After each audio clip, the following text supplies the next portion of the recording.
Caesarean ஒரு உயிர் காக்கும் ஆபரேஷன். இதுக்கு ஏன் சிசேரியன்னு பேர் வந்தது? ஜூலியஸ் சீசர் இருந்தார்ல, அவரே இந்த முறை மூலம் தான் பிறந்தாரு, அதனால தான் இதுக்கு பேரு சிசேரியன் வந்தது அப்படின்னு சொல்றாங்க. ப்ராபப்ளி இருக்கலாம், அதுக்கு டாக்குமெண்டட் எவிடன்ஸ் எதுவும் இல்லை. அந்த காலத்துல 4-5 நாள் ஆகியும் பிரசவம் ஆகலை, வேற வழியே இல்லைன்னும் போது சரி வயிறை கிழிச்சு எடுத்து நம்ம டெலிவரி பண்ணலாம் அப்படின்னு தான் ஆரம்பிச்சுது.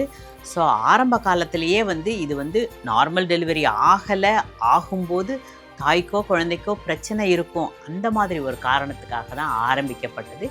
இப்போவும் அதே காரணங்களுக்காக தான் செய்யப்படுது.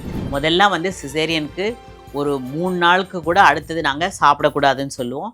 அதுக்கப்புறம் இது படிப்படியாக குறைஞ்சி இப்போ சிசேரியன் பண்ணி 3 மணி நேரத்தில் சாப்பிட ஆரம்பிக்கலாம். அதே சமயத்தில் அடுத்த நாள் நீங்கள் எழுந்து நடக்கும்போது தான் நமக்கு பாடி நல்லா சீக்கிரமாக ரெக்கவர் ஆகும். இது இப்போ எவ்வளவோ அழகாக டெவலப் ஆயிடுச்சு, ரொம்ப பாதுகாப்பான ஒன்று. இதை பற்றி நீங்கள் பயப்படாதீங்க. இது ஒரு உயிர் காக்கும் ஆப்ரேஷன்.